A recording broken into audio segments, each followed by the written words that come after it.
now is as good a time as ever to finally put all of this ridiculousness to bed. Just the other day was the 1 year anniversary of James Gunn and Peter Safran being announced as the heads of DC Studios and the ones who are going to create and push forward new DC content for Warner Brothers. And in my opinion, it was a bit shocking. Not gonna lie, no one really saw James Gunn coming in to do this. There was Justin Lin, who was the one being talked about for weeks prior, but things fell through with that, I guess, or it just wasn't meant to be, and we got James Gunn. The problem is, a lot of people, since that day, have been finding any and every reason to criticize James Gunn and to make it like he's not fit for the role or make it like he is some terrible human being and that we should not respect and allow him the artistic integrity to create in the DC world. So there's a few posts on Twitter I want to talk about here. This first one is, One Take News. 1 year ago, James Gunn, Peter Safran were announced as the new co-CEOs of DC Studios. After years of mediocrity, shifting leadership's failed attempts at a cinematic universe and no stability, the duo will do a 180 and turn DC back into the juggernaut it once was. And I agree. I truly agree with this take right here. And then you have BSL, Big Screen Leaks. This news came out of left field and shocked everyone. This was such a good day to be a comic book fan. Gunn doesn't miss.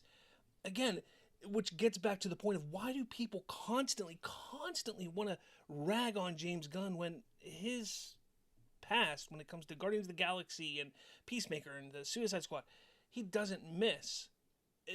Everything that he's made in the comic book realm has been good to really good.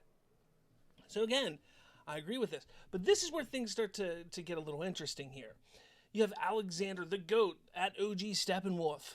Goes except for when he fired Cavill, lied about Affleck, lied about Godot, couldn't even do a full reboot properly, gave in to nepotism, had 4 DC films flop under his management, and notes.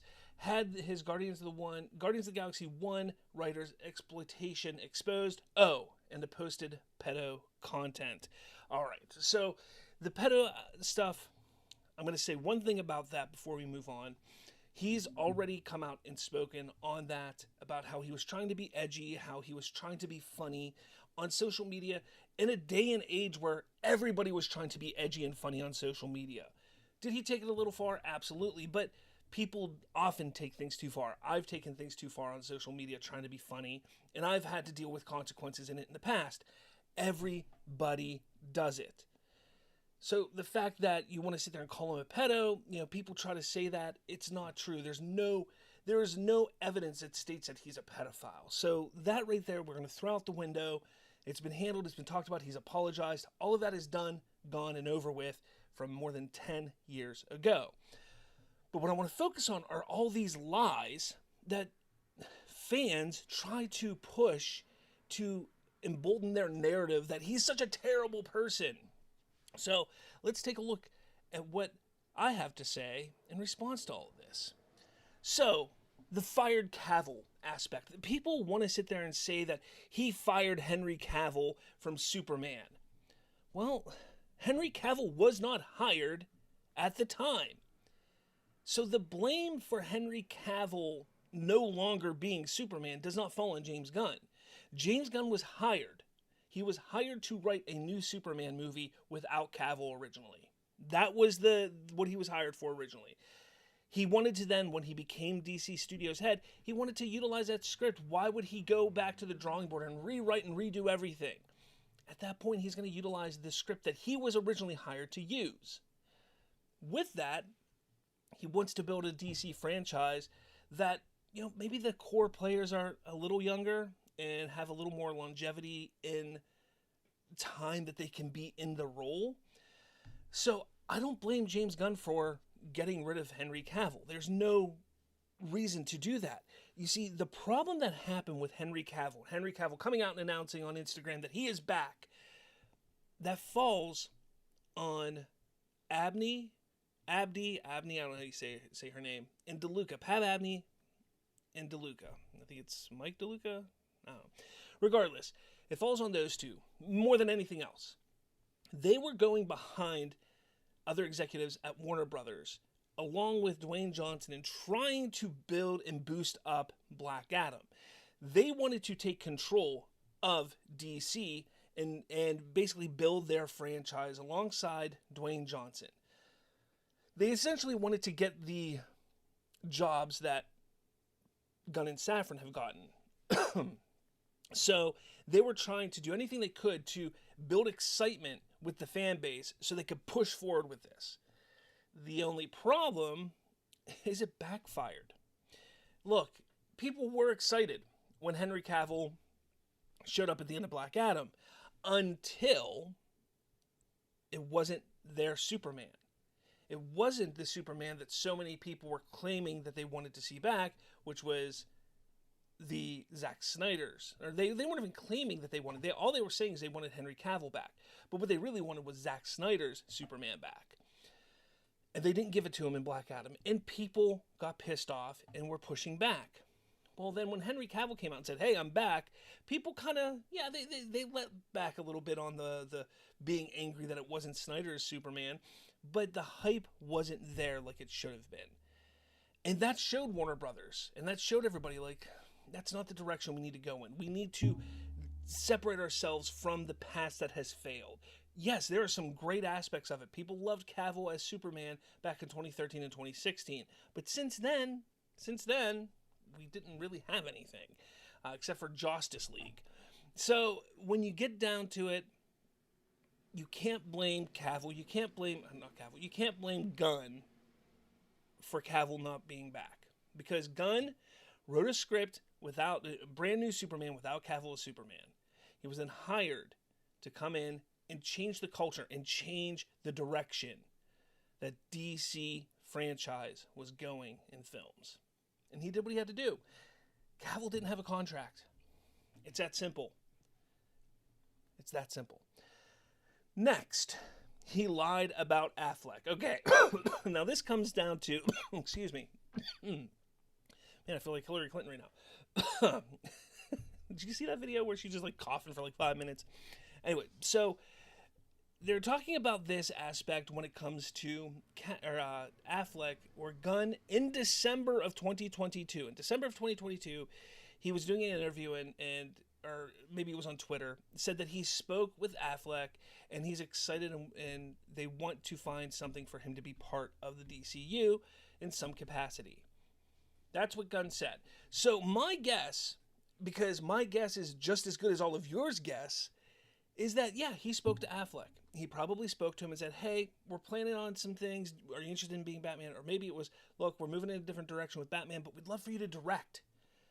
And Affleck said, sure, hit me up whenever you have some time. We can talk about it. That's probably the conversation that happened, or something similar to that.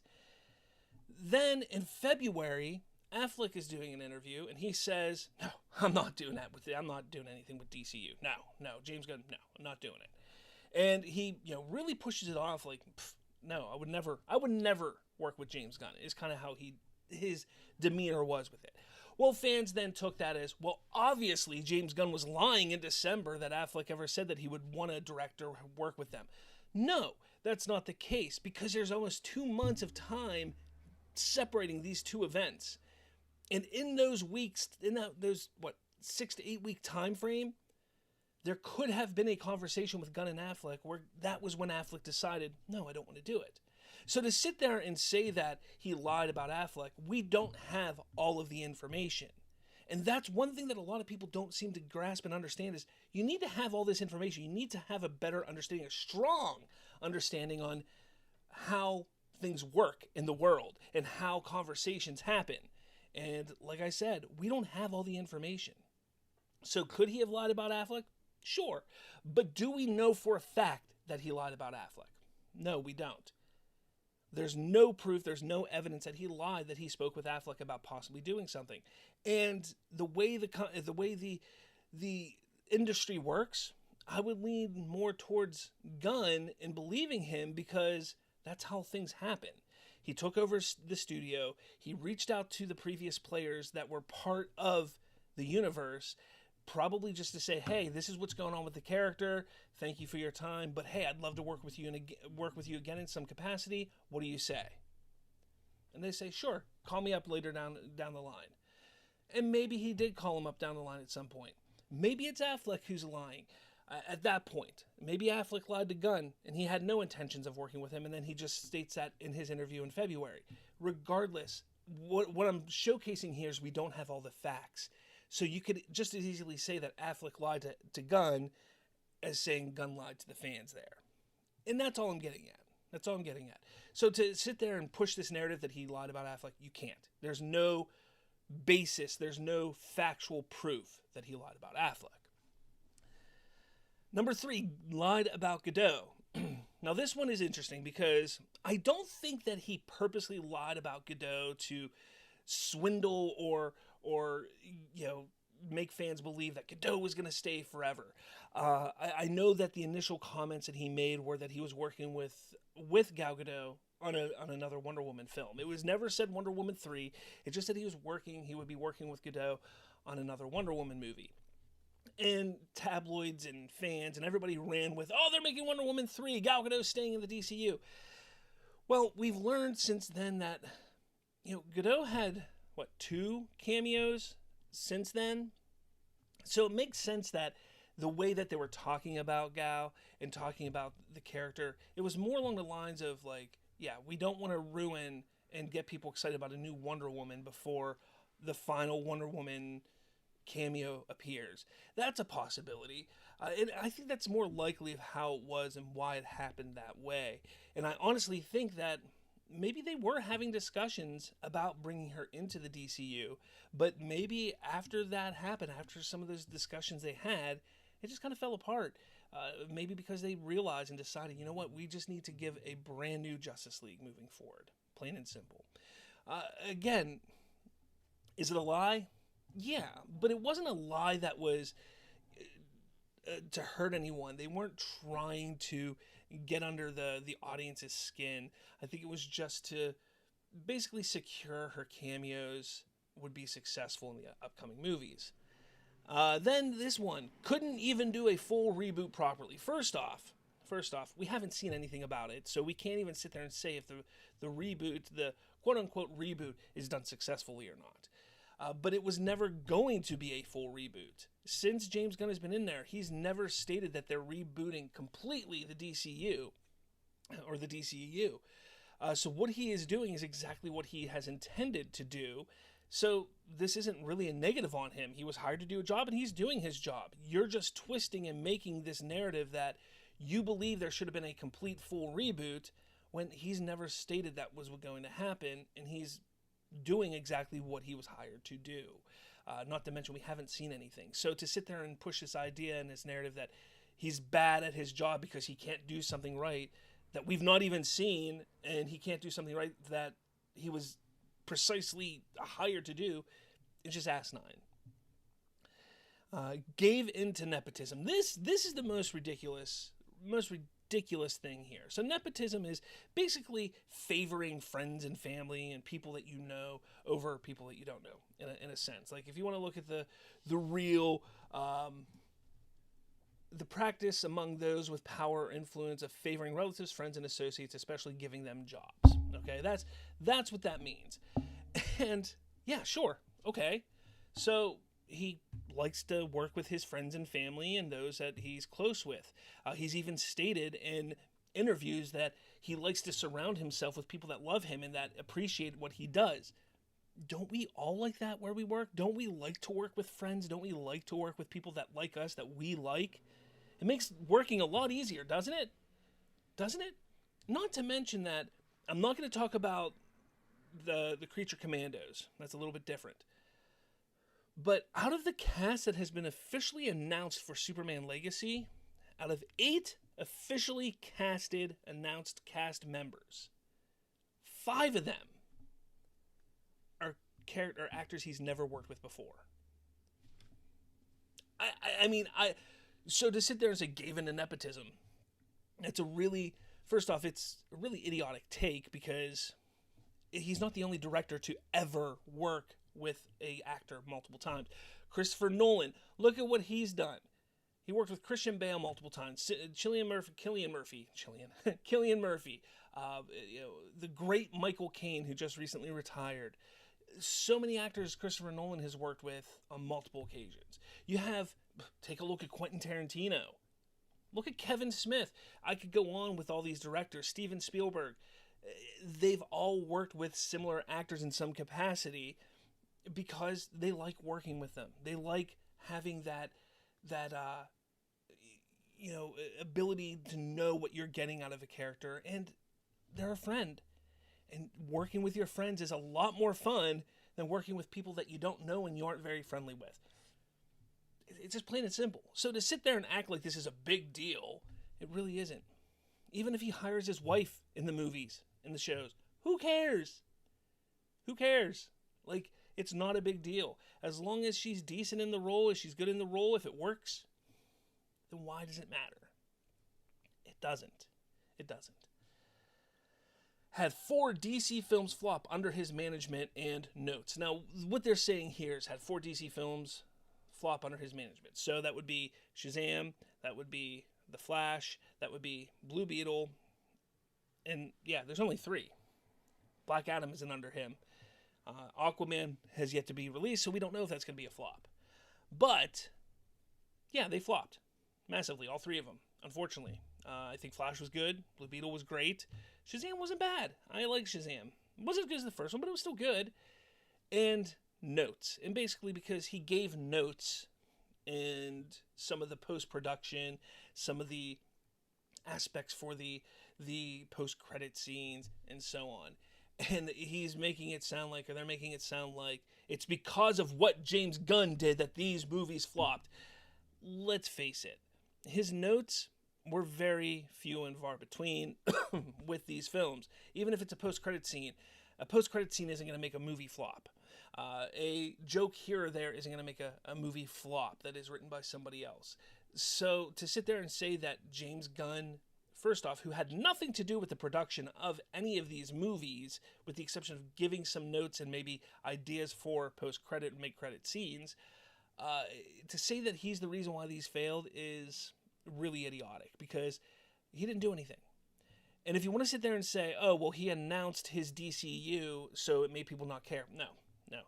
Let's take a look at all the films prior to his announcement. They were flopping as well. They were.